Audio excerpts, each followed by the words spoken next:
it's the sun is shining. It's a start of a new week here, and it's New Release Tuesday. If you're joining us live, thank you for your patience. Please, while we're getting rolling here, drop a note in the comments. Let us know where you're watching from. And even more than that, in addition to where you're watching from, if you have a favorite movie, drop that movie in the comments, because we have got a big movie fan joining us today. I'm your host, Elizabeth Pittman with Concordia Publishing House, and it is my pleasure to be joined by the Reverend Dr. Jeffrey Skopak, author of the new book, Christ, Culture, and Cinema. Jeff, how are you this morning? I am cold. It is cold in Northeast Florida. Okay, for those of us in the Midwest, you're going to have to define cold. Okay, well, right now it is 47 degrees outside, and that's about 10 degrees colder than what it should be. So this for us is winter. When I look at my weather app, it is all of 36 feeling like 31 right here. So it's all relative. It is. Now, absolutely is. You shared earlier that there's some goofy things that happen in Florida when it gets this cold. Yeah, well, when it gets this cold outside, the real joy is watching the iguanas fall out of the palm trees because they can't handle the cold. And they just kind of flop out of the tree. It's kind of funny to watch. You have to beware of falling iguana. Have you ever been hit by a falling iguana? I have not. But I have witnessed it, and it is really hilarious. So, kind of God's sense of humor. I think that's something that would be entertaining to see. But we're not here to talk about falling iguanas. We're here to talk about where faith and films intersect. And this is something that you've been working with for some time. Well, first of all, tell us a little bit about you and where your love of movies started. Yeah, sure. Originally from New Jersey, grew up in central New Jersey, about halfway between New York and Philadelphia. My brother is 8 years older than me, so it was an easy way to get me out of the house. My parents would say, take your brother to the movies. So even at a young age, movies were just a part and parcel of our kind of weekly routine. I would be bored. Mom and Dad would say, John, take your brother to the movies, and off to the movies we would go. So I've been kind of having a love language with movies my whole life. And movies have marked significant moments in life, have marked times, different feelings, emotions, etc. So they've always been there. So pivoting into ministry, it's not uncommon for me to throw a movie quote into a sermon without even referencing the movie, because in my catalog of thinking, everybody should know these quotes. And it's really funny when they fly over people's heads, or when people catch it and they go, did he really just say that? Because they know what movie it came from. Mm-hmm. I have to confess that while I do have enjoyed going to movies over the years, my husband is the movie fan in our house, and we'll watch movies over and over again, and like any chance he gets, he's putting on a movie. Unfortunately, if we're watching something at home, I tend to fall asleep shortly after it gets started. So he'll refer to movies from time to time and look at me and go, oh, you haven't seen that, have you? Well, you may have been in the room, but you were probably asleep while it was on the screen. That's exactly it. But it's still kind of fun. So for anybody that's just joining us, let us know where you're watching from, and if you have a favorite movie or a question about movies that you'd like to ask Jeff. So when did you start seeing the connections between what you were seeing in movies and our faith? Yeah, it's a great question. We've been, and I say we as in church and ministry, the various congregations I've served, I have used movies and movie clips in a variety of different ways, whether it be Bible study, even in a sermon. The first time I ever did it in a sermon I still remember it was Memorial Day. I was serving a congregation in southern New Jersey, and I used a clip from the cemetery of the Tom Hanks war movie. If you remember the big movie that he made, and there's that scene it begins in Normandy at the cemetery, and the man walking through the cemetery, and he's looking for a specific grave marker, and the whole notion was sacrifice, as he was going to honor this man who sacrificed his life to saving Private Ryan, and he was going to this grave, and it really talked about who has sacrificed for you in your life, and the bridge was so easy. Jesus is the sacrifice that has given us life eternal. It was such an easy bridge to make. And we had a church filled with veterans. There wasn't a dry eye when they watched that scene, but nobody had ever said to them, by the way, this is what Jesus did for you, using that movie. So it was a very powerful connection to do that. That kind of morphed into a Bible study I wrote when I was serving a church in Tucson called Jesus Goes to the Movies. And I had people just choose a variety of different movies, and then I looked at them kind of through the lenses of how this book has come to be, looking at it as not necessarily a seamless connection to faith, but where does faith intersect with this movie, or how does Scripture intersect with this movie, or how does our Lutheran theology react to certain things that we see on the big screen? So it was a lot of fun doing that as a Bible study. Never really thought about it as a book until just a couple of years ago, where I went, wait a minute, why don't I write this down? I think there's some merit to this. So if someone is thinking about watching movies and then thinking about let's back up. Tell us a little bit about what movies teach us about our culture. Sure. Movies are a direct reflection of where the culture is at the moment, or where it is trying to head. And what I mean by that is those who work on the movies, who write the scripts, who produce and direct, who act, all come to the process with cultural norms, cultural understandings, and they're trying to present a story that speaks into the culture, whether they're trying to reinforce it, trying to move it further down the road, maybe in a direction we like or don't like. But that's all a part of the creative process. So culture is always there, kind of dripping and oozing all around the movie process.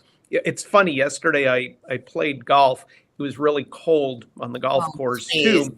Have to keep stressing that to everybody. But interestingly enough, the one gentleman I played with, his wife wrote a book, some fiction book. I really didn't get into detail with it, but she was just contacted by a movie studio about turning it into a script. Now, this guy was a little rough. He was rough with his language. He was rough with his illustrations. He was rough with his conversation. Now, you can imagine what the book is that his wife may have written that speaks into the culture and where she may be trying to move people to think and to experience. So culture is always there in the creative process of a movie. Well, and you're right. And we bring our perspectives and our culture to what we take out of the movies that we see. And then in terms of how we talk about them with our friends, right? Well, and just consider your geographical location, where you grew up, where you live. What are those kind of cultural norms around you? So, I grew up in central New Jersey. My mom and dad were both kids who grew up in the city of Newark, New Jersey. Now, most people know Newark from the really disgusting airport that's there. It's one of the worst in the country. I'm sorry, Newark, New Jersey. It really is a bad airport. But what most don't realize is that that's where the New Jersey mafia was located. My father went to a high school where he was a minority amongst a sea of Italian American immigrants. And there were those that were connected to organized crime families. I've grown up with that as part of my culture. My dad, I still remember him reading the Newark Star Ledger when gambling came to Atlantic City. And of course, with it comes organized crime. And my father would sit there going, huh, I went to school with that guy who was just arrested for. So that was part of our culture. We understood it as kind of right there in our space. Now, if you're watching a mafia movie, say in Wyoming, you may have an entirely different understanding of the kind of the familial connectivity of organized crime than say somebody who grew up in Staten Island, Brooklyn, or Newark, New Jersey. So, and I'm just thinking, I grew up in Southern Illinois, and so it's what you describe is quite a different context than what I came up Yeah. with. Mm-hmm. Tell us about what does it look like when we start to see Christ culture and movies intersecting? Like when they all come together and we're aware of this, what does that start to look like? Well, it's going to look different for each individual because when we come to the movies, I use the illustration in one of the chapters. The movie Hidden Figures is the chapter, and it's about, call it what it is. It's about racism and how do we speak into racism. Uh, and I use the illustration of lenses.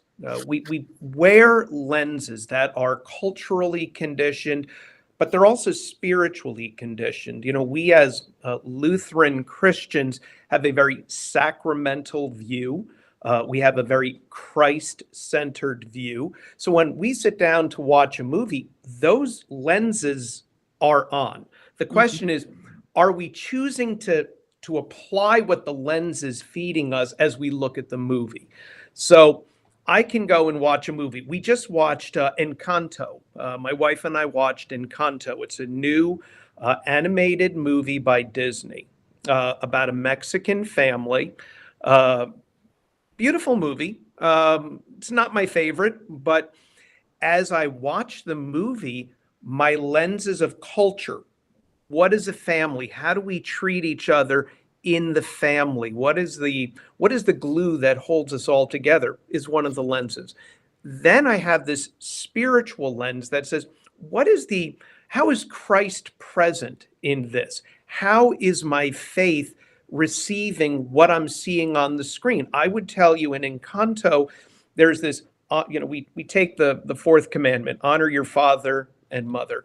And we understand Luther's explanation to that. And as I'm watching this animated movie, I'm going, but what happens when the mother or the father, or in this case, the grandmother, is kind of a mean spirited person?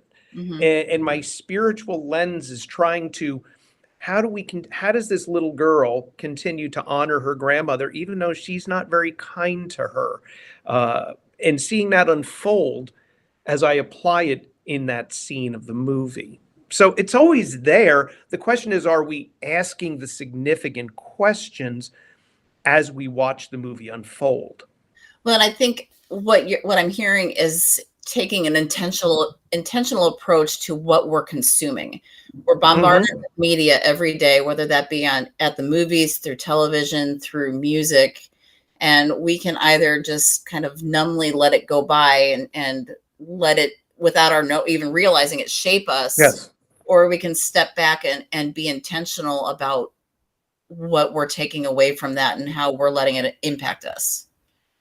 There was a quote recently by the director producer Ridley Scott, powerful man in Hollywood to be sure. Mhm. Known for the movie Gladiator is one of his big ones, which I use in the book.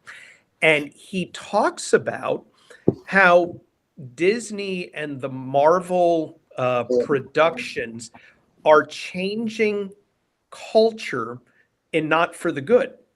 And it Hmm. was interesting because he said we're all now expecting these gigantic cinematic explosions on the screen, these kind of multiple characters, everything intertwining, um, high end computer generated graphics, the whole thing. And he goes, the art of simple story and movie making is being greatly challenged. Now, recently he came out with the movie House of Versace, which my son saw, said it's unbelievable. Go see it. But it's all about this design house. How did they become excellent actors and actresses in this movie as well? Um, but people like to tune out now when they go to the movies. Mm-hmm. And I'm challenging you to tune in, Mm-hmm. really pay attention to the story.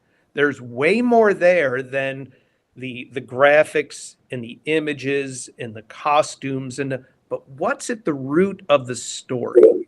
Because that's what movies really are about. They're about telling story, and faith and our lives tie into those stories.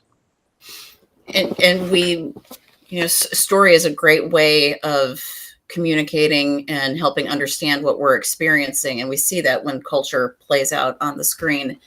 So Mhm. you mentioned Gladiator. There's 7 different movies in the book, so it's Yes. so for even for viewers like me who may not be, diehard movie buffs, you're probably going to know the movies that are mentioned in here. And even if you haven't seen them, you're going to be familiar with them. So you've got Gladiator, Toy Story, Hidden Figures, Captain America, the First Avenger, speaking of the Marvel series, Yep. Judy, A Star is Born, and The Princess Bride, which Yeah. I've seen Princess Bride probably more than any of the other ones, but I've seen most of these on your list, not all, but most. Yeah. Uh, So Go let ahead. me share with you. This may help you because this is something you probably don't know. How did we end up with these 7 movies?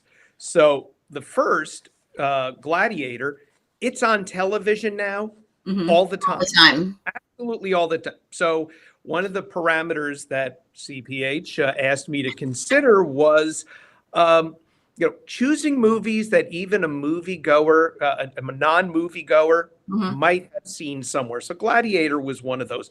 Toy Story, I think if you have a kid, a child, you've seen Toy Story. Mm-hmm. Uh, it's just everywhere. And again, here's Tom Hanks as the voice of Woody, Tim Allen, the voice of Buzz Lightyear. It's probably one of the most famous animated movies out there. Uh, Hidden Figures is on all the time. And what I've learned is that public schools use this with kids to teach about racism now. So the younger generations are way more familiar with this movie. And that, again, that's on all the time these days. Um, Captain America, I had to choose a movie from the Marvel Universe because it's everywhere. That's true. And it's just, you can't get away from it. Right now, Spider Man, which is part of the Marvel Universe, is on track to maybe being the highest grossing movie of all time. Wow. Put that in the perspective of the cultural impact the Marvel Universe has. Um, I chose Judy, and this is the one most are going, Judy, what is that? It's the Judy Garland story. It's a beautiful movie, highly recommend it, but it also allows you to talk about a little movie everybody has seen, The Wizard of Oz, because that is a echoing refrain Yeah. in this movie. Uh, a Star is Born. There are 4 versions of A Star is Born. It is multi generational. First one came out in 1937 to the most recent one with Bradley Cooper and Lady Gaga that came out just 2016, 2017. Chances are you know the story. So it's a fairly easy one to talk about. And by the way, my favorite chapter in the book, there's a little spoiler. It's my favorite one. And I think when those who read it, you'll go, I understand now. But I love that chapter for whatever reason. Although many have told me Captain America is worth the price of the book. That's what I've heard from several friends that have read this. They love the Captain America one.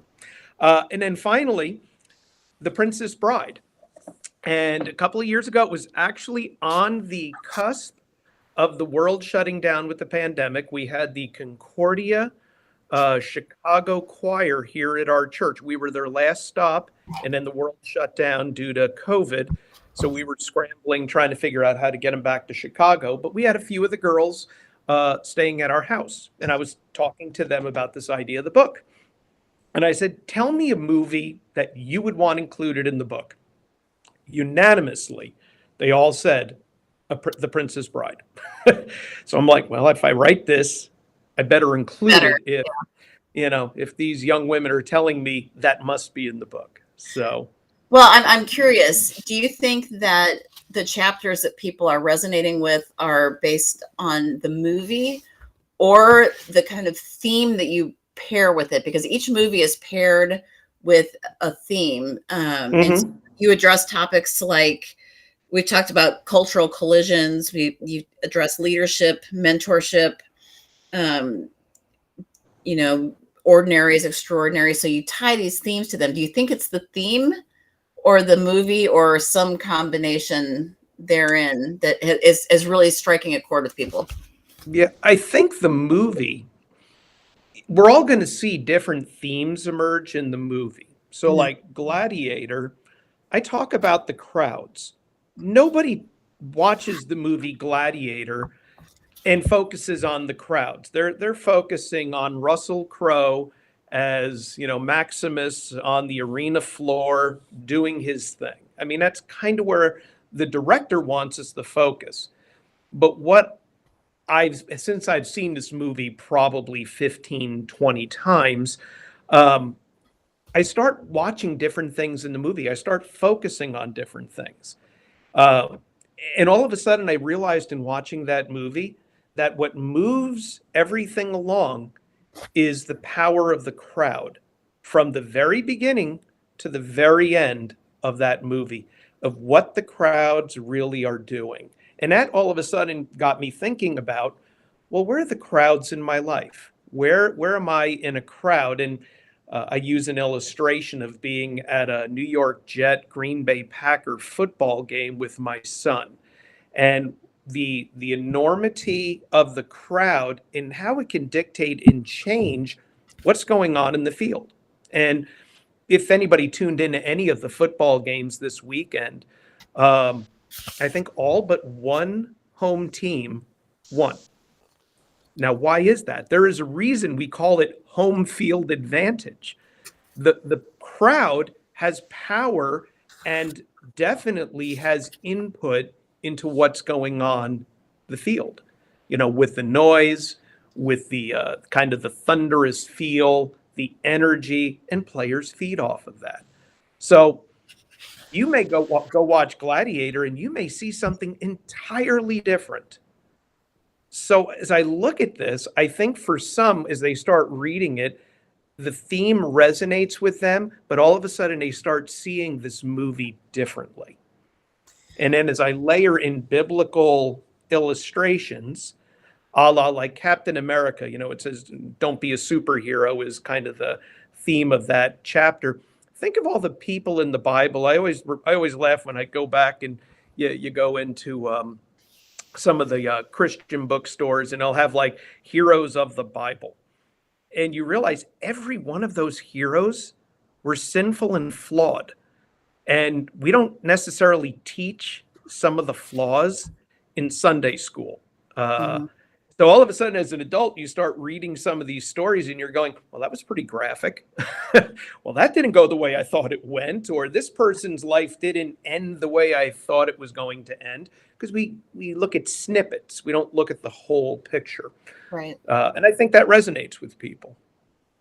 You encouraged us to not tune out when we see movies, but to tune in. What are some of the questions that we should have in the back of our minds as we're tuning in to the movie that we're watching? So to me, the first question you always have to ask is, why did you choose this movie? What has compelled you to go see this movie? A movie that my daughter and I went and saw. it won't be in a book that we write about. We did a podcast about it. We do a podcast, my associate and I, called Christ Culture and Cinema, was the movie Uncut Gems, starring Adam Sandler. And, we know Adam Sandler is the funny guy, Happy Gilmore, the water boy, things like that. He's not that character in this movie. In fact, it may be the darkest movie I have seen in a long time. Uh, by the end of the movie, you really, really don't like him. You kind of want bad things to happen to this character. Uh, so why did I go to this movie? That to me is always the first question. I look at Uncut Gems and I say, I went to this movie because my daughter wanted to see it. All right, so now I'm invested because I want to be able to talk to my daughter about this movie. Now when you sit down in the theater and it starts opening up, ask the question to yourself, what am I seeing? What's unfolding on the screen before my eyes? Do I understand the story? Do I understand the kind of the cultural environment in? I'll use Uncut Gems as we kind of walk through here. He works in the Diamond District of New York City. He's a Jewish man, which is very common. If you're from New York City and you go to the Diamond District, there are lots and lots of Jewish businessmen who work there. But he's a bad character. Now, as I'm watching this unfold and, knowing working with people and relationships, I'm bringing all that to the table and I'm layering for my sake, my pastoral senses on this character of why he's such a broken, fractured human being. And as he gets into bad business deals and he's hurting other people, we see this in our lives. So you start thinking about what are the people in my world like? Are they as bad as this character?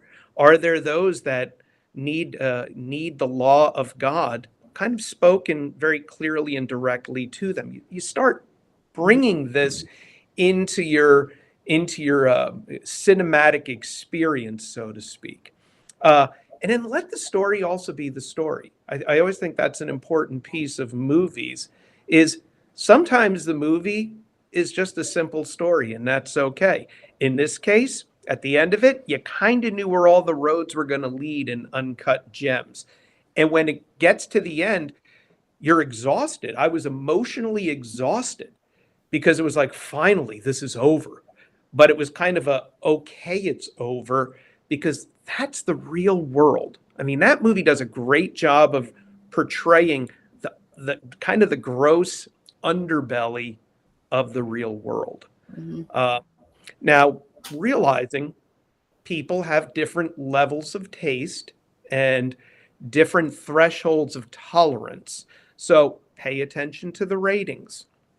If you're not like Uncut Gems is loaded with some bad language. It just is. It's this that kind of movie. It has its R rating and it has earned it. But then there's other movies like I referenced before, Encanto. Mm-hmm. I think it's rated PG, and that's fine. For some, that's their level. But that's part of the choosing, investment, putting on your lenses, letting the story be the story. And then to me, the most important thing is when it's over, talk about it. Talk about the experience, because movies are experiential. What did you experience? What moved you? What touched you? What disturbed you? What brought you joy?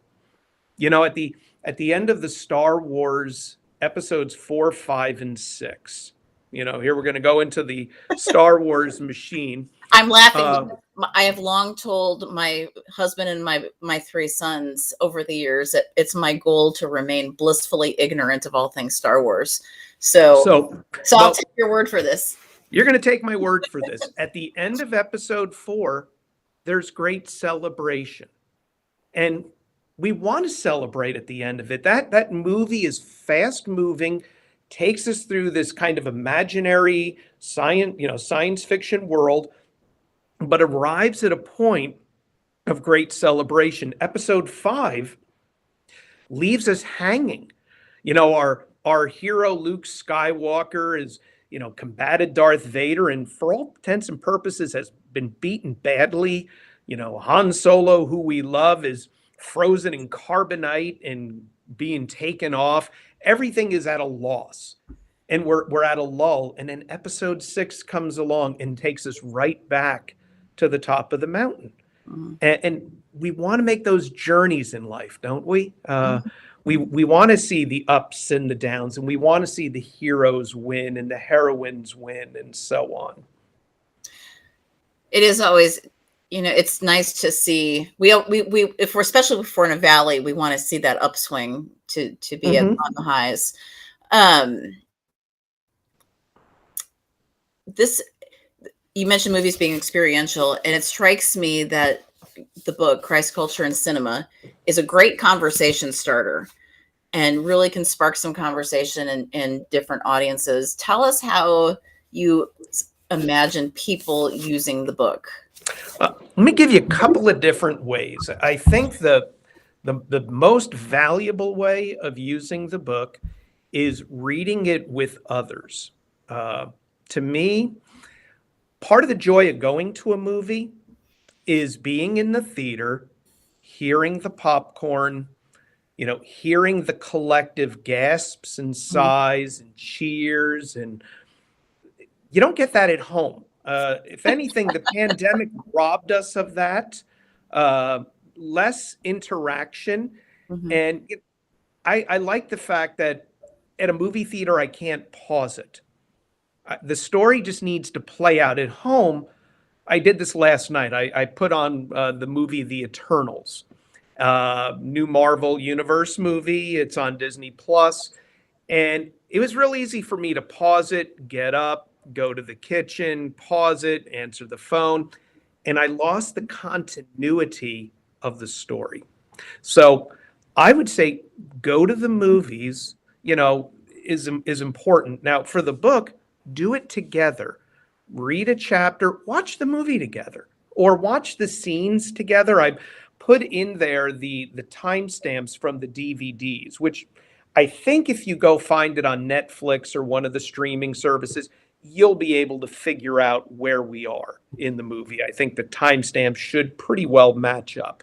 But watch the clips together and then work through the study questions at the end because they're really conversation starters. Mm-hmm. They're not a yes or no answer kind of question that I leave for you. Secondly, I think a way in which you can use this, and I'm using it in my own context this way, this is a safe space to talk to people about Jesus without starting the conversation talking about Jesus. An example of this was a few weeks back, probably about 4 weeks ago now. I went and I play golf on Mondays, if you haven't all figured that out by now. And I went and played golf, and I got paired up with this guy, and we had to share a cart. And he didn't want to share a cart, but I'm fine with it. We share a golf cart. He figures out I'm a pastor. So we start talking. He starts asking me questions, and I realize we really can't venture down too deep. I've got about a 4-hour window of time. So he asked me it kind of, benignly, so what are we doing in ministry right now? And I mentioned our podcast on Christ, Culture, and Cinema. And I said, oh, by the way, I wrote a book. He goes, really? What is that about? Christ, Culture, and Cinema? So we started talking about movies.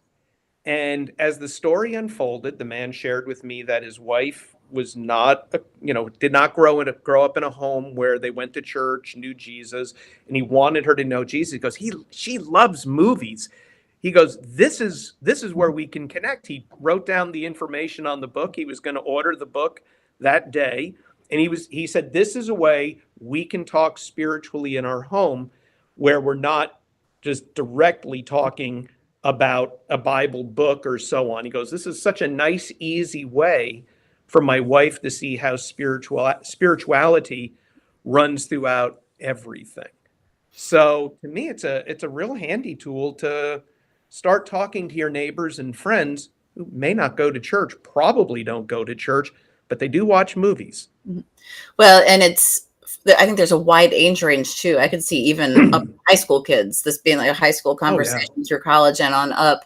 Because again, if you're watching the movies and you just start with those conversation starters, you can really go deep. Well, So, I think what you're going to see in the book, and the way I wrote each chapter, there's definitely a rhythm. I'm kind of a rhythm writer. Is I share a little bit of my story. So you get to know me in the book, whether you want to know me or not, you're going to. Uh, but I share some of my story because stories, everybody has a story. We all have stories. The question is, who is listening to those stories? Movies are stories. Well, we can talk about that story and then weave our own story back into that movie. Well, guess what? The Bible is story in the best kind of way, because it is the story of our salvation, the story of Jesus Christ, the story of God's love made manifest for us.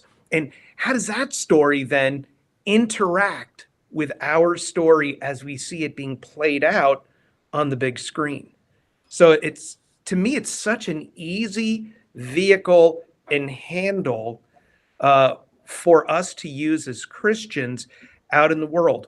What kind of started this whole thing down the tracks was when the movie The Joker came out. And I know, Liz, I've shared this story with you, but I did not want to go see it. This is the 2018 mhm. Joaquin Phoenix, got all sorts of like chaotic press and things are going to go crazy with people. Um, my daughter and I went to see the movie based on my son saying, you must go see this movie. And by the time that movie was over, I was riveted. I couldn't take my eyes off the screen. I said, well, he's going to win the best actor for the Academy Award. There's no doubt in my mind. And he did. But by the next morning, I wrote a response, a little blog post that I put on my Pastor Jeffrey Skopak public Facebook page. And that, I just looked the other day, we're at 900,000 Wow. reads globally. That's insane. But I realized that movie had such a powerful story because it's about a person. If you really go, and again, there's violence, it's R-rated, all of that. But in that movie, you discover a man whose broken family, broken childhood, things thrown upon him when he was way too young to handle it, physical abuse, emotional abuse, it just kept piling on him, piling on him, piling on. And when he finally snaps and becomes the Joker, you're not surprised. Mhm. And I'm sitting there going, how many news stories do we see where we witness the same thing happen? They may not put on makeup, dress up like a clown, but bad things happen because their lives are so broken, and we haven't done our best. We haven't served them as we need to serve them. You know, the Lutheran Church used to be so strong in those types of social ministry, societal care pieces.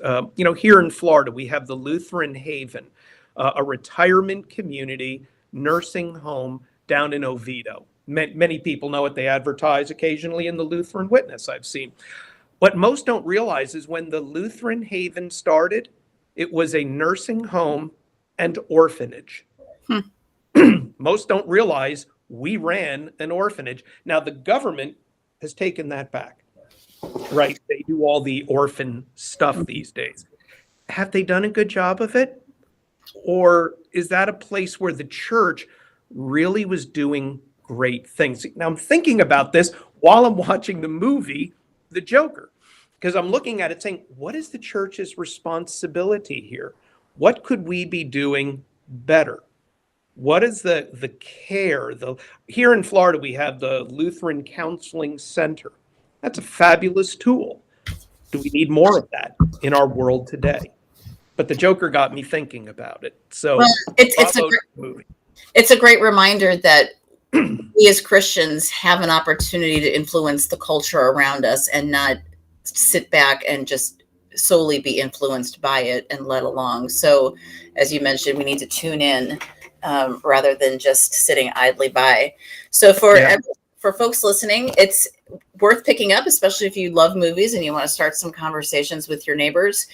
We've dropped a link in the chat, but you can get a copy of Christ, Culture, and Cinema at cph.org/cinema. It's available as of today. So maybe we can get COVID masks made. We just talk like this. Put your mask on when you go to the movies. There you go. So check it out. You can, at the link that we shared, you can go download a free sample and get your copy and start the conversation. Jeff, thank you so much for joining us today. I hope that you stay warm there in sunny Florida. Yeah, it's supposed to be cold for the remainder of the week. My poor wife is walking around in a sweatsuit at home and just freezing. It's just so cold. It's all relative. Remember, when it's 100 degrees in Florida, you won't hear me complaining. So it's all good. This is true. Again, you can learn more about the book at cph.org/cinema. And then we'll also link, Jeff, to your podcast, Christ, Culture, and Cinema, in the chat, so folks can go check that out. And as folks are watching this later, if you have questions, leave them in the chat, and I'm sure Jeff will be glad to hop in and answer them. And also, if you have favorite movies that you want us to even do on the podcast, we're always asking, but podcasts don't really allow us to have that feedback as we wish. Let us know. We're open to doing, my associate and I are open to doing just about anything. And if you look at what we've done so far, you'd go, yeah, they'll watch anything. So drop your movie request in the chat as well, and any questions that you have. Thanks everyone for joining us, and we'll see you next time. Thank you. We'll see you.